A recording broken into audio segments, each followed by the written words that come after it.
Olá, meu nome é Thiago e vou fazer uma introdução aqui ao Transcribus, que é um software de reconhecimento de texto manuscrito, né? Ele é um software que permite que a gente pegue imagens e transforme elas em texto, reconheça o texto.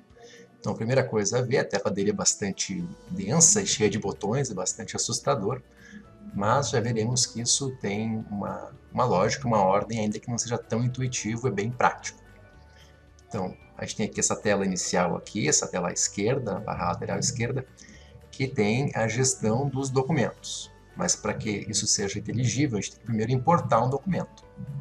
E aqui, no centro para a direita, vai ficar depois a imagem, uma imagem por cada vez, e aqui embaixo a transcrição dela. Mas primeiro a gente tem que importar uma imagem.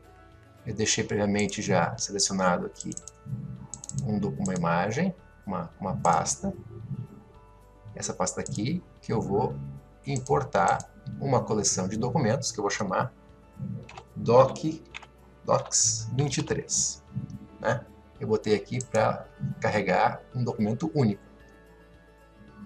Docs23, ele está iniciando o carregamento.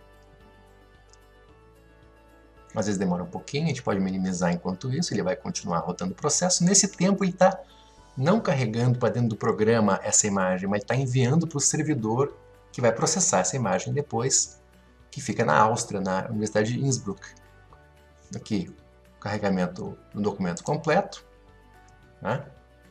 Agora a gente tem que esperar um pouquinho para atualizar aqui, que ele demora um pouquinho, porque, como eu disse, ele está carregando para a Universidade de Innsbruck, que tem um servidor dos dados das imagens, todas que a gente carrega. Não ficam dentro do computador, ficam nesse servidor. E ele aqui é apenas um comunicador do nosso computador com a máquina deles, que vai, ela sim, fazer o carregamento. Às vezes demora um pouquinho para carregar aqui, então nós vamos alternar entre diferentes coleções. Vou alternar aqui para poder voltar para a anterior, e ele deve estar lá. Ali apareceu, né? Agora que ele está aqui, ele tem apenas uma imagem, poderia ter muitas, né? Mas tem apenas uma, que eu já deixei previamente preparada para esse trabalho. Então nós vamos carregar essa imagem. Às vezes demora um pouquinho, porque, como eu falei, está puxando a imagem lá do servidor da Universidade de Innsbruck. Pode tomar alguns segundos. Aí está a imagem. Então podem ver que se trata de um manuscrito bastante... Não é complicado de ler, até possível, né, aos 25 dias do mês de outubro, mas ele não é uma paleografia tão simples, né? Não é uma paleografia tão evidente. Um iniciante teria dificuldade de transcrever. Então a gente pode ver agora, a primeira coisa a fazer, primeiro é essa parte de overview, que nós podemos ver todas as imagens aqui, inclusive aquelas que já foram processadas ou não. Ele marca em vermelho as novas, em amarelo aquelas que estão já com as áreas de texto reconhecidas, já vamos ver sobre isso, e em verde aquelas que já foram transcritas ou que passaram pelo reconhecimento de texto. Então, depois nós temos aqui o layout, que faz um pouco a vetorização das linhas aqui, um pouco metadados, que é uma coisa que não vai se usar tanto, mas a gente pode acrescentar palavras, rótulos para cada palavra, por exemplo. E a parte interessante mesmo, que é Tools, onde a gente tem duas ferramentas essenciais. A primeira delas é a análise de layout, que ele vai reconhecer que esse trechinho aqui que vocês estão vendo é uma linha e que esse trecho aqui maior é uma área de texto. Ele vai reconhecer segmentos de texto, então vai identificar regiões de texto. E isso vai ser o primeiro passo, porque daí ele vai criar uma linha aqui embaixo para cada linha daqui. Vamos processar?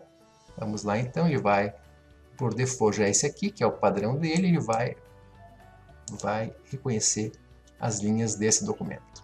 Aqui uma tarefa, um trabalho foi iniciado. Esse botãozinho aqui com o café é para a gente exibir os trabalhos que estão em processamento. Aí vem aqui a lista, tem outros tantos que eu já fiz, porque eu uso outras coisas, né? Ele já está processando. Está fazendo aqui, não acabou ainda.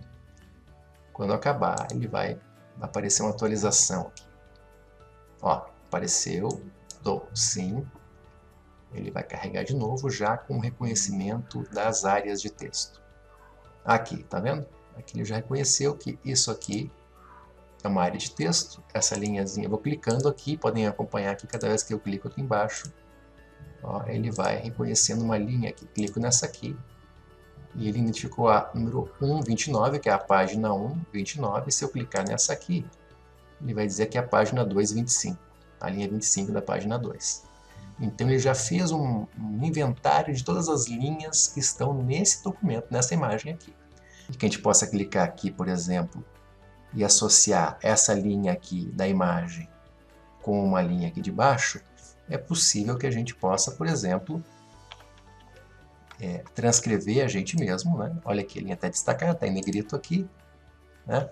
Eu vi que está escrito Vez Padilha e de pai incógnito foram padrinhos, está escrito ali, Tomás Silveira. Enfim, continua. Posso seguir transcrevendo, transcrever o documento inteiro.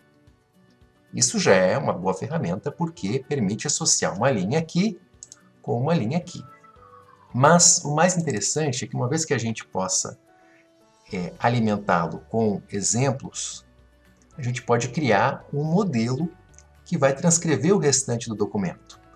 Então a gente pode criar um modelo, o Transcribus começa a ficar interessante e começa a reconhecer automaticamente, uma vez que a gente já tenha inserido nele pelo menos umas 5.000 palavras de exemplo e outras pelo menos umas 1.000 para ele testar. O que ele faz? Ele pega 5.000 de exemplo, ele supõe que ele aprendeu e ele testa nas outras 1.000 palavras para ver se ele aprendeu. Então, se ele aprendeu, se ele conseguir repetir as palavras tais como eu dei de exemplo, ou a pessoa dá de exemplo, ele vai entender que ele aprendeu e que aquilo está certo. Ele vai rodar isso tantas vezes quanto a gente desejar. Ele vai testar isso muitas vezes. São os processos da rede neural. Nós vamos ver isso daqui a pouco, aqui agora. Nós temos alguns modelos que a gente já fez para essa caligrafia aqui mesmo. Aqui nós temos a lista de modelos que vem já com ele, boa parte deles são para outras línguas, mas podem ver que tem para português aqui 2, que estão dentro do nosso login, foram feitos para a língua portuguesa e para esse tipo de batismo em particular com esse mesmo documento. Aqui a curva de aprendizado, como eu falei para vocês, ela vai testando, testando, testando até que ela acerta. Então, aqui no caso, esse modelo aqui, com essa caligrafia aqui mesmo, a gente mandou ele rodar 350 vezes, são as epochs. Né? Ele vai testar na rede neural 350 vezes. Mas a gente fez já um outro melhor, podem reparar que aqui ele está errando 20%, mas no modelo posterior, com mais texto, ele está errando já por volta de 5%, que é bem melhor. Podem reparar aqui nos dois modelos. Nesse aqui, nós inserimos 4.000 palavras, é muito pouco. Né? E nesse último são 14.000 palavras, que é bem mais exato. Ele conseguiu fazer um trabalho de aprendizado muito mais robusto. Então, ok, agora eu vou mostrar para vocês a prática, como é que ele funciona. Eu vou mandar rodar. Quer que eu salve? Não quero salvar nada, eu quero apenas escolher um modelo. Vou começar com o modelo mais atual, para que a gente veja a qualidade dessa transcrição. Ele vai rodar, ele demora um pouquinho.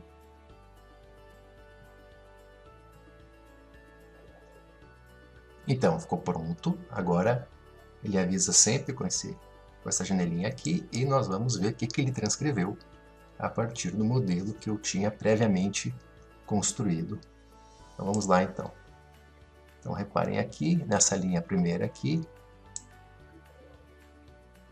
aos 13 dias do mês de dezembro do ano de 1782, nesta igreja matriz de Nossa Senhora da Luz da Vila de Curitiba, baptizei,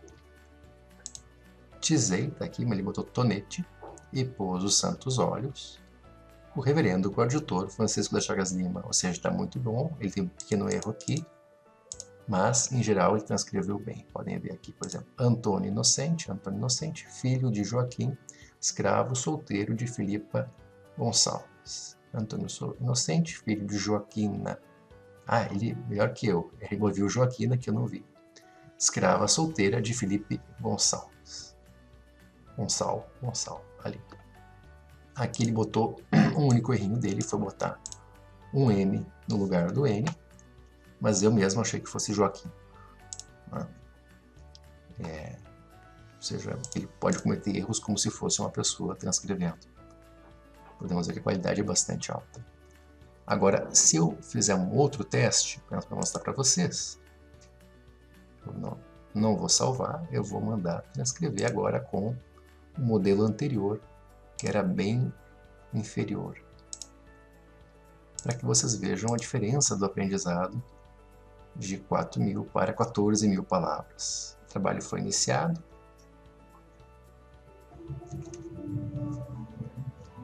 Ó, ficou pronto. Né? Agora vamos ver como é que ele transcreveu. Vamos carregar. Olha como ficou bem pior, né? Aos 3 dias do mês de dezembro. Está muito ruim. 82. Até que ele conseguiu fazer bem com 4.000 palavras, mas ainda tem muito erro. Né? Então, a gente repara como a importância de ter bastante texto no modelo. Para criar modelos, é preciso você ter esse botão aqui disponível. Esse botão aqui só fica disponível no seu programa se você mandar um e-mail, e tem que mandar de fato um e-mail, para a central do Transcripus, explicando por que você quer criar modelos. Aí você vai poder vir aqui, selecionar as imagens que você quer usar de modelo, e dizer quais que vão ser para treinamento e quais para validação. Para cá tem que ter pelo menos umas 5.000, mas quanto mais tiver, melhor. E validação, sempre no mínimo umas 1.000, mas se tiver mais, melhor ainda. Aqui você bota o nome do modelo, descreve o modelo, a língua, número de épocas também é importante. Pelo menos acima de 200 eu recomendaria, mas eles dizem que acima de 50 já é bom. Né? Outra coisa importante, depois é possível exportar o documento para muitos formatos diferentes. A gente pode exportar para PDF, no modelo do Transcripus mesmo, que é imagem e texto, formato TEI, que é uma outra coisa que merece atenção especial, DOC, né? TXT, e exportar também as palavras que a gente usou como rótulo, né? E aqui a gente pode especificar como é que a gente quer cada um deles. No caso desses exemplos de rótulos, de tags aqui, é possível, por exemplo, a gente definir que filha vai ter um tag de, por exemplo, de lugar ou de pessoa. Por exemplo, o Rodrigues, eu posso dizer que é um nome, uma pessoa, né? Ou outra coisa. Isso aqui tudo são rótulos, eu posso inclusive criar um rótulo. Posso dizer que se trata de um sobrenome. E aí ele vai estar marcado como sobrenome. E depois aqui em metadata, ele vai marcar todos os sobrenomes ou todas as palavras que forem rotuladas a partir da classificação que a gente adotou, que é bem interessante. Além disso, ele também permite que você salve cada transcrição, como eu estou fazendo aqui agora.